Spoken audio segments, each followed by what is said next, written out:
Sejam todos muito bem-vindos ao grupo SOS Pub especial de Halloween. Hoje nós vamos apresentar para vocês o livro A Lenda do Cavaleiro Sem Cabeça. Provavelmente você já ouviu falar da história do Cavaleiro Sem Cabeça ou já viu alguma das adaptações cinematográficas que existem por aí. Mas hoje o que eu vou apresentar para vocês é o livro com a história original escrita por Washington Irving e que a editora Wish trouxe pela primeira vez para o Brasil. O conto ele está completando nesse ano de 2020 200 anos de existência, minha gente. E nós vamos conversar um pouquinho sobre ele. Washington Irving ele é um escritor, diplomata e historiador nova-iorquino que foi um dos primeiros autores norte-americanos a ter um amplo reconhecimento na Europa. Ele viveu no início do século XIX e ele tem uma escrita muito peculiar, gente. Eu me apaixonei pelas descrições que ele faz em cada um dos contos. Toda essa história da lenda do Cavaleiro Sem Cabeça, ela na verdade ela tem uma basezinha de uma história de um cavaleiro lá na Europa que em vez de uma cabeça ele tinha um nabo no lugar. Eu infelizmente não encontrei essa história original, mas vem daí essa historinha do Cavaleiro Sem Cabeça do Irving. E é por causa dessa história que nós temos nos Estados Unidos a tradição de entalhar rostos em abóboras. Bem interessante, né? Mas vamos conhecer tudo o que acontece na história. Todo conto se passa numa vilazinha holandesa chamada Sleepy Hollow. É nesse cenário de Sleepy Hollow que o Irving vai construir a sua lenda do Cavaleiro Sem Cabeça. E eu vou ler para vocês um trechinho do que ele fala sobre essa cidade, essa vilazinha. Em razão da tranquilidade apática do lugar e do caráter peculiar de seus habitantes, que descendem dos colonos holandeses originais, esse vale isolado é conhecido há muito tempo pelo nome de Sleepy Hollow. E seus rapazes rústicos são chamados de moços do Vale Sonolento em toda a região vizinha. Uma influência sonífera e sonhadora parece pairar sobre a terra e impregnar a própria atmosfera. Ele fala que é como se essa vila tivesse parado no tempo, tá? Alheia a todas as transformações que acontecem em Nova York. E ao mesmo tempo, ela é aquela terra cheia de tradições, de histórias, onde aquelas pessoas que moram lá, elas acreditam no histórias de terror, contos de fadas. E a história que mais se divulga lá, o conto que mais aterroriza os moradores, é a história do Cavaleiro Sem Cabeça ou Esse Ano Galopante de Hollow. Vou ler para vocês um trechinho do que ele fala sobre logo no começo, sobre o Cavaleiro Sem Cabeça. O principal espírito, contudo, que assombra essa região encantada e parece ser o comandante em chefe de todos os poderes do ar, é a aparição de uma figura a cavalo sem cabeça. Dizem alguns que é o fantasma de um soldado hessiano, cuja cabeça foi levada por uma bala de canhão em alguma batalha anônima durante a Guerra da Independência. E o povo do campo vê sempre a miúde, percorrendo as trevas da noite como se nas asas do vento. A assombração não se limita ao vale, mas às vezes chega às estradas adjacentes e principalmente nos arredores de uma igreja pouco distante. Na verdade, alguns dos historiadores mais autênticos da região, que tiveram o cuidado de coletar e conferir os fatos flutuantes a respeito desse espectro, alegam que, estando o corpo do soldado enterrado no cemitério da igreja, o fantasma cavalga até o local da batalha numa busca noturna por sua cabeça. E a velocidade impetuosa com que às vezes passa pelo vale, como uma ventania à meia-noite, se deve ao fato de estar atrasado e ter pressa de voltar ao cemitério antes do amanhecer.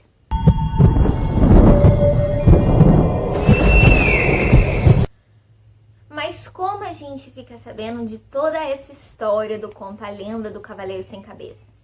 Na verdade, quem conta tudo, quem narra os fatos em primeira pessoa, é o historiador Dietrich Knickerbocker. Não faço ideia como fala o nome dele, gente, muito estranho. Ele é um historiador holandês-americano que foi criado por Washington Irving e que assina alguns de seus livros. Ele apareceu pela primeira vez como autor de A História da Nova York, do Princípio do Mundo ao Fim da Dinastia Holandesa, de 1809. Então, calma aí, minha gente. Nós temos Washington Irving. Washington Irving, ele criou uma outra pessoa, ele criou o Dietrich, sei lá, que vai narrar os fatos. Daí você pensa, esse historiador Dietrich, ele viu os acontecimentos. Não! Porque, na verdade, esse Dietrich, ele tá narrando os fatos que foram contados para ele por um viajante que passou por Sleepy Hollow 30 anos atrás.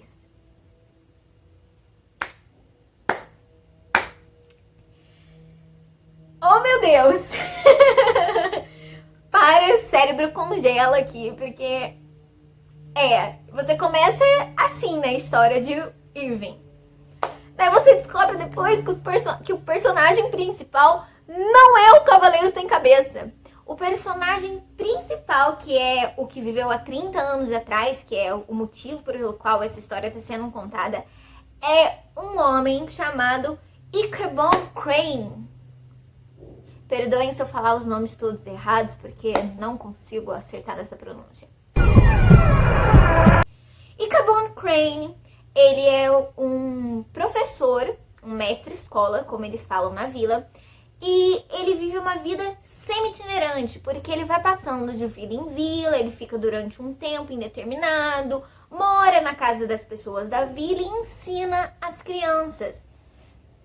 É muito interessante porque ele também ajuda as famílias, às vezes, na agricultura e tal. É como se ele pagasse o pão de cada dia ali por meio do próprio serviço. E ele passa uma temporada, na verdade, 30 anos atrás de que essa história está sendo contada pelo Dietrich pra gente. Dietrich. Acho que eu vou falar Dietrich, o nome do narrador. E conta que esse Ichabod Crane, Sr. Crane, ele estava passando uma temporada em Sleepy Hollow e ele adorava história de terror, história de bruxa, de magia. E do mesmo modo que o povo de Sleepy Hollow, ele acreditava em tudo isso. Então, teve um reconhecimento. Eu me vi na figura do Crane, porque eu não gosto de histórias de terror, eu não vejo, eu não assisto. Essa é a nossa diferença, eu não vejo, não assisto, não sei de nada. Porque senão eu não consigo dormir à noite. Só que o Crane, ele lia, ele via, ele adorava sentar nas rodas com as pessoas mais velhas holandeses da vila e ficar ouvindo as histórias. Isso eu não curto. Só que quando ele ia pra casa, ele tinha que passar por um vale todo escuro, floresta, terrível, tenebroso. Então era quando a cabeça dele flutuava. Isso eu faço, eu escuto um barulho, eu já acho que tem alguém vindo, tem um fantasma, tem um monstro pra aparecer. E o Crane é igualzinho, minha gente. Eu vou ler uma passagem pra vocês que mostra esse devaneio que ele tem na cabeça. Devido a tantas coisas que ele lê, a tantas crenças que... né? Você vai acreditando nessas coisas, não dá medo. Ó, tá falando nesse caminho de volta pra casa. E se por acaso um besouro gigantesco alcasse um voo desajeitado contra ele, contra Crane, o pobre patife estava pronto para entregar a alma com a ideia de que fora atingido pela marca de uma bruxa. Seu único recurso em tais ocasiões, ou para acalmar a mente ou para afastar os maus espíritos, era cantar salmos. E todo o pessoal de Sleepy Hollow adorava ouvir ele cantando os salmos quando voltava para casa. O Diedrich, ele caracteriza o Crane como uma estranha mistura de um pouco de astúcia e simples credulidade. Esse é o nosso personagem principal, minha gente. Numa história de terror, a lenda do cavaleiro sem cabeça, tu coloca Crane, entendeu? Um cara que gosta dessa história, mas tem um medo. A nossa segunda personagem é Katrina von Tassel, uma mocinha de 18 anos, filha única de um fazendeiro rico e importante lá de Sleepy Hollow, o Baltus von Tassel. E é aí que o bicho pega. Diedrich, ele introduz a Katrina na história assim. Ele fala que Crane teria vivido uma vida agradável, apesar do diabo e de todas as suas obras, todos esses delírios. Se seu caminho não tivesse sido cruzado por um ser que causa mais perplexidade ao homem mortal do que fantasmas, espíritos e toda a raça das bruxas juntos. Adivinha qual é? Uma mulher. Ai, Deus, né? O que a gente fala? A gente apresenta a Katrina. Só que o que mais chamou a atenção pra Crane não foi muito a garota. Ela tava lá, ela era jovem, bonita. Só que o que chamava atenção nele era a riqueza que a Katrina tinha. Ela ia herdar um império do pai. Tanto que, nossa segunda semelhança, gente. Ele vai conhecer, porque ele é professor de canto da Katrina, então ele sempre vai na casa dela pra ensinar. E já aproveita pra dar um chavequinho nela. Só que ele vai conhecer a fazenda, as posses da família. O Baltus, que é o pai da Katrina, leva ele pra conhecer. E tudo que ele vê os animais, tudo, ele pensa em comida, gente. É a minha cara. Eu vejo as coisas e só penso comida. E eu vou ler essa parte pra vocês porque é muito boa. Desculpa aí, é muito boa mesmo. Ó. O pedagogo sentiu água na boca ao olhar para essa promessa suntuosa de mesa farta no inverno. Você pensa, calma, vamos por parte, porque assim, eu não posso chamar ele de interesseiro, apesar de parecer que é muito interesse. Ele vive uma vida semi-itinerante. Então ele não tem uma casa, ele vive da boa vontade das pessoas. Então, na cabeça dele, o que seria mais lógico? Ele vê toda aquela promessa de fartura ali na frente. Lógico, casar com a Katrina pra ter essa boa vida, entendeu? Tu nunca mais precisa ir embora, não precisa fazer mais nada, você vai ter dinheiro o resto da vida, vai comer bem, porque provavelmente por essa vida que ele tem, a comida, ele deve receber mais comida do pessoal, né, do que ter realmente dinheiro pra comprar. Ele vive mais da boa vontade dos outros, então ver toda aquela fartuna que os Van Tassel tinha, nossa, água na boca, literalmente pra ele. Vamos continuar. Em sua mente voraz, vislumbrou cada porco assado correndo com um pudim na barriga e uma maçã na boca. Os pombos foram postos para dormir numa torta confortável e cobertos com uma colcha de crosta. Os gansos nadavam em seu próprio molho e os patos formavam pares em pratos, num aconchego de casal com a competência decente de um molho de cebola. Nos porcos, ele viu destacar-se a fatia elegante de toicinho e o presunto suculento e saboroso. nenhum peru deixou de vir graciosamente ajeitado, com a moela embaixo da asa e, porventura, um colar de salsichas condimentadas. E até o próprio galo cantor estava deitado de costas, num prato de acompanhamento, com as garras erguidas, como se buscasse a clemência que seu espírito nobre não se dignou a pedir em vida. Então, vendo toda essa fartura, fome, né, gente? Ó, comida chama todo mundo. Ele decide o quê? Chavecar a Katrina, aproveitar as aulas de canto, conversar com ela, jogar um papo furado, para ver se ele casava com ela e vivia feliz para sempre. O problema é que ele não era o único interessado na menina. Várias pessoas queriam. E entre eles, nós temos a figura de Abraham ou Brom van Brunt. Que esse era um rapaz bem jovem, robusto, considerado o herói da região. Vou mostrar para vocês o que o Diederik fala desse cara.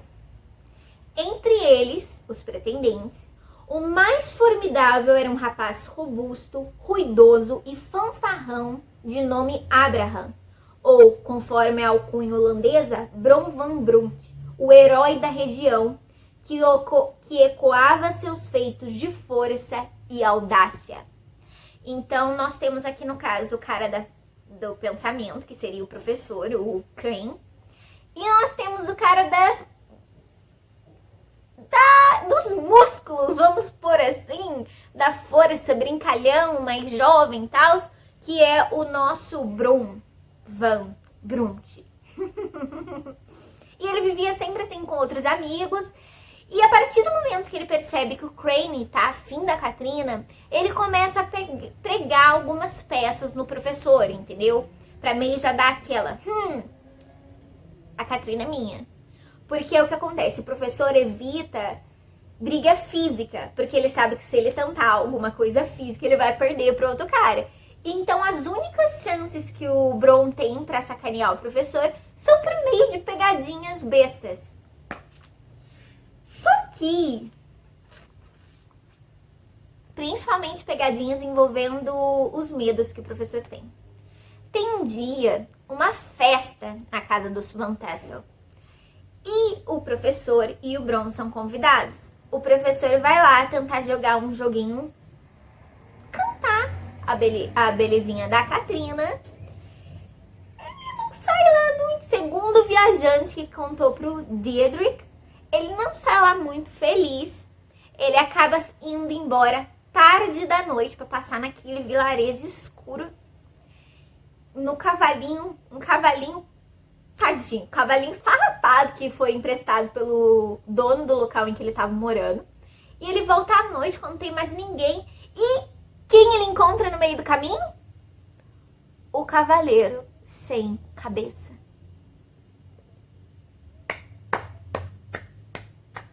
Agora de novo, gente, a nossa figurinha da lenda do Cavaleiro Sem Cabeça reaparece na história para assustar o Crane, para perseguir o Crane. E o que acontece? Gente, eu não vou contar para vocês o final da história. Vocês vão ter que ou ler o livro ou então ir aqui embaixo no link do blog, onde eu vou contar o spoiler e fazer outros comentários sobre a obra. Vale muito a pena conhecer realmente a lenda do Cavaleiro Sem Cabeça, porque é diferente das adaptações cinematográficas, que é o que nós vamos comentar agora. Esse conto da lenda do Cavaleiro Sem Cabeça, ele é bem antigo, então ele já passou por várias adaptações cinematográficas ao longo dos anos. Então eu vou apresentar para vocês algumas. Nós temos de 1949 uma animação feita pela Disney, chamada As Aventuras de Icabod e Senhor Sapo. Na verdade, é uma mistura de duas histórias, porque nós temos o Crane, da Lenda do Cavaleiro Sem Cabeça, de Irving, e nós também temos o Senhor Sapo, que é um personagem de um clássico infantil de Kenneth Craigheman. Então, nessa animação de 49, nós temos as duas historinhas juntas. É bem fofinho pra criança. Em 1980, nós já tivemos uma adaptação com pessoinhas. O personagem do Crane foi interpretado pelo Jeff Goldblum. E já era mais terror e fantasia, também com o nome de A Lenda de Sleepy Hollow. Já em 1999, eu acho que essa é a adaptação mais conhecida, porque foi feita por Tim Burton e teve na posição do Crane, Johnny Depp, e como Cavaleiro Sem Cabeça, o Christopher Walken. Elenco de peso, minha gente. Só que já é mais um terror e mistério, chamado Sleepy Hollow. A última adaptação que eu conheço foi a de 2013, mas não foi para um filme, foi uma série de 4 temporadas chamada A Lenda de Sleepy Hollow, produzida pela Fox.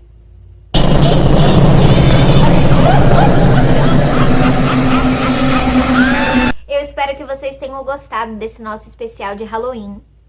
Eu vou deixar o link para comprar o livro aqui embaixo, tá bom?